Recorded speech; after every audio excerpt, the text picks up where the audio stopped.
Uningá, que o futuro é aqui.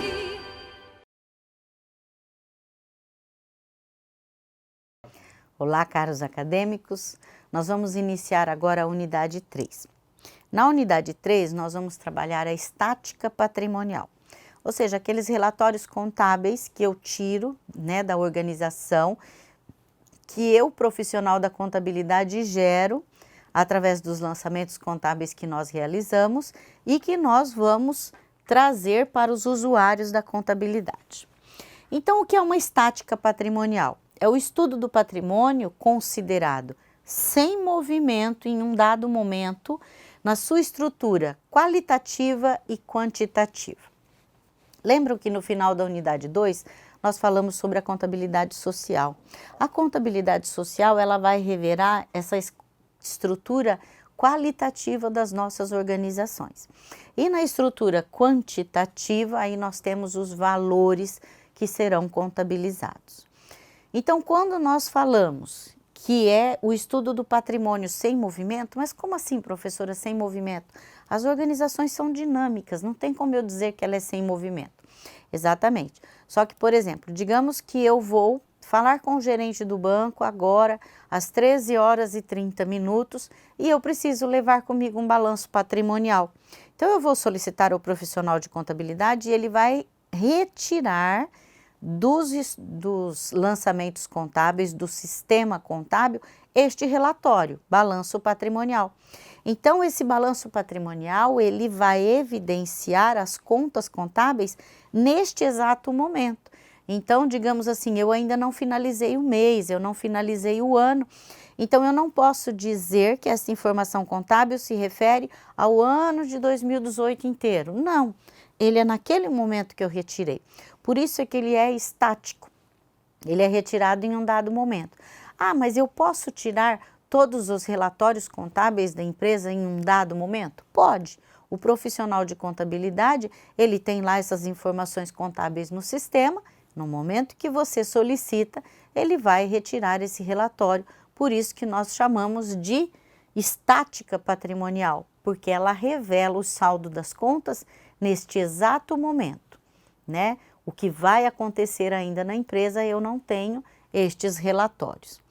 Muito importante uma situação, tem muitas empresas que elas demoram muito para enviar a documentação para o contador, para que o contador realize os lançamentos contábeis. Isso é muito perigoso, ou às vezes até esquece, uma nota fiscal dentro da gaveta, um relatório contábil, um documento de arrecadação do governo que ficou lá dentro da gaveta. Você esquece de mandar para o contador. E aí você solicita ao contabilista um relatório contábil. Ele vai emitir o relatório naquele dado momento, mas sem aquela informação contábil que você esqueceu de mandar para ele. Então, lembram que nós vimos sobre o princípio do conservadorismo, e da prudência? O contador, ele tem que ser muito prudente. Então, às vezes, nós temos que pecar pelo excesso. Então, o empresário quer um relatório, pergunta para ele, olha, verifica aí com o pessoal se não tem nenhuma nota fiscal que vocês esqueceram de mandar, se não tem nenhum documento de arrecadação que foi esquecido de mandar para mim, não aconteceu nenhum fato contábil que vocês esqueceram de me informar.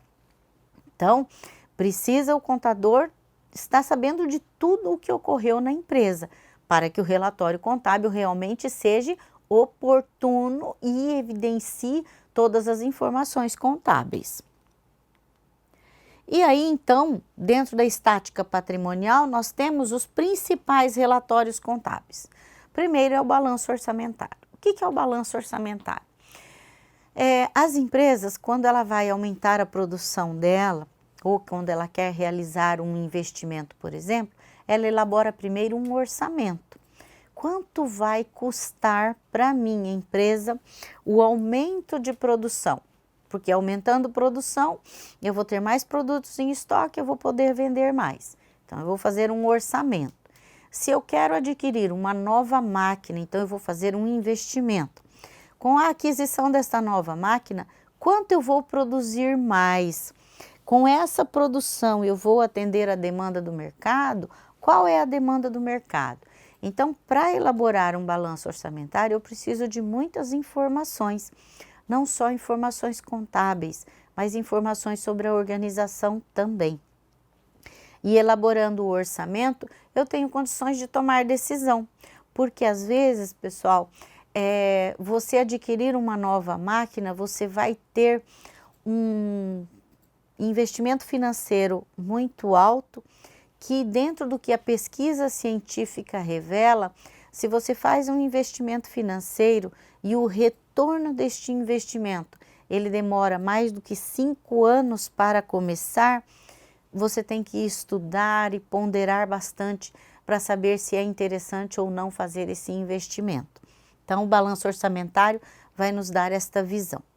O balanço financeiro é aquele balanço que vai dizer como que está a nossa entrada de recursos e a nossa saída de recursos. Quanto que está a minha capacidade de pagamento e quanto que está o meu grau de endividamento dentro da empresa. Se eu estou tendo lucratividade ou se eu estou tendo prejuízo. No balanço financeiro, então, nós vamos ter ali as contas financeiras. Nós não vamos ter, digamos lá, o imobilizado da empresa. Muitas vezes, sim, o investimento que esse imobilizado teve. E o balanço patrimonial, que o balanço patrimonial, ele vai ser o balanço orçamentário já realizado, vai ser o balanço financeiro, então ele vai ter o saldo de todas as contas patrimoniais. Lá no balanço orçamentário eu tenho receitas e despesas também, mas aqui no balanço patrimonial não. Balanço patrimonial eu terei apenas os saldos das contas patrimoniais, ativo, passivo e patrimônio líquido. E aí nós temos aqui a caracterização, a estrutura da conta, tá? Contábil. Essa figura nós chamamos de razão T. O razão T é um relatório contábil e o razão T ele evidencia as contas, cada conta. Então, como nós vimos lá na nossa primeira unidade, quando a gente falou de contismo, então aqui eu vou ter o nome da conta. Então, se é conta caixa, se é conta banco, se é conta estoques, se é conta edificação, se é conta fornecedores, se é conta ICMS a pagar, se é conta COFINS a pagar, se é ICMS a recuperar, se é uma conta do capital social, se é uma conta do capital a integralizar. Então, vai estar o nome da conta. As contas do ativo, elas têm natureza devedora. Ela vai estar sempre do lado esquerdo do razão T. E as contas do passivo, ela vai ter sempre natureza credora e vai estar do lado direito do razão T. Passivo e patrimônio líquido.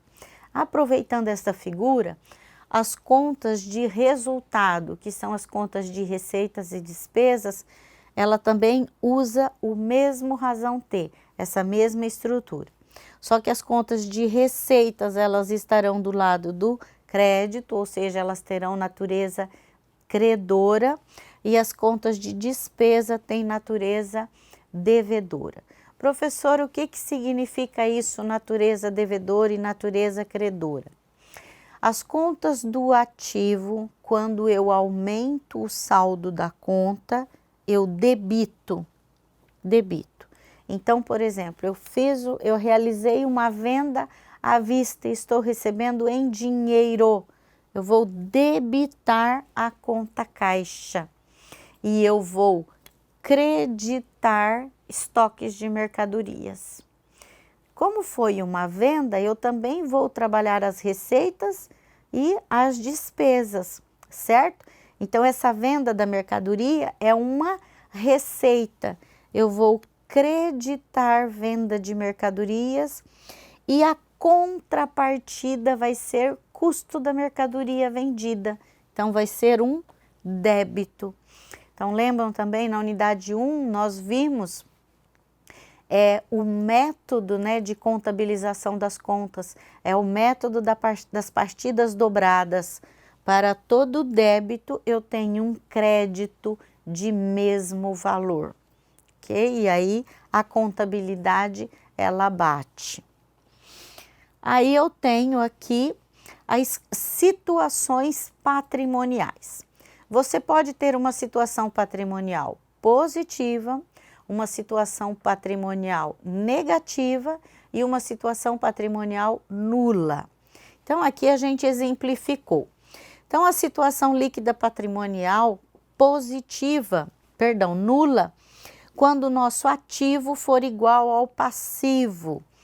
Esta configuração que nós temos, olhem bem, nós temos aqui de novo a configuração do razão T. Nessa configuração do razão T, então eu tenho as contas do ativo, que são formados de bens e direitos. O que são bens? O carro é um bem. O caixa, o valor monetário que está na conta, é um bem. Duplicatas a receber é um direito. Títulos a receber é um direito. Conta bancos, o saldo da conta banco é um direito. Por quê? Porque você tem direito de ir ao banco e sacar aquele numerário que está lá. Passivo, obrigações. Por que são obrigações? Obrigações que você tem de pagar o fornecedor, obrigação que você tem de recolher os tributos aos cofres públicos, obrigação dos salários a pagar que você tem para os seus colaboradores, obrigação de pagar o empréstimo e o financiamento, e assim sucessivamente. Então, quando nós temos uma situação nula, meus bens e direitos pagam as minhas obrigações. As obrigações a gente chama origem de recursos e os direitos e bens, aplicação do recurso. Então, o sócio, quando ele investe o dinheiro na empresa, você aplica na empresa. Então, origem de recursos, aplicação de recursos. Então, quando todo esse recurso que eu tenho paga minhas obrigações, nula.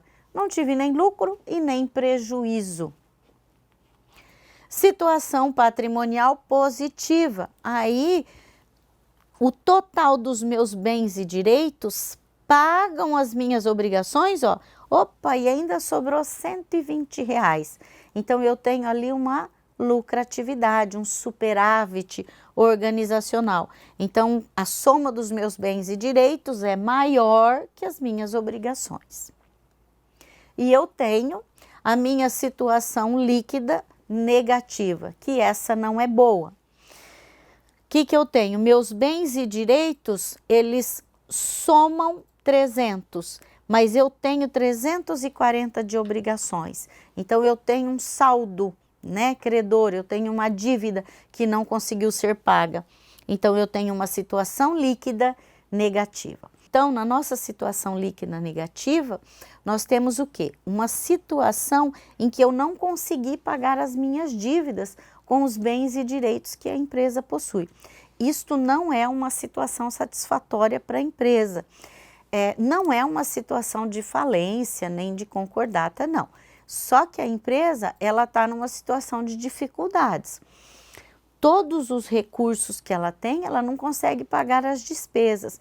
Então, pode sim, isso se continuar, né, a empresa entra numa situação falimentar e isso não é interessante. Por quê? Porque os sócios investiram um dinheiro na empresa e eles vão querer o resultado dessas atividades da empresa. Então, a contabilidade, olha que interessante, ela tem condições de evidenciar através do razão T como que está a situação da empresa dentro de uma estática patrimonial. Se um custo de uma mercadoria está muito mais alto do que as vendas que foram realizadas, ok? Pessoal, aqui nós conseguimos evidenciar que a empresa ela pode ter uma situação positiva, ela pode ter uma situação nula, que não é ruim, mas também não é satisfatória. E a situação ruim que o administrador, junto com o contabilista aí, tem que procurar uma saída. Bons estudos e bom trabalho. Vocês já conseguem aqui desenvolver algumas das atividades da unidade 3. Até mais!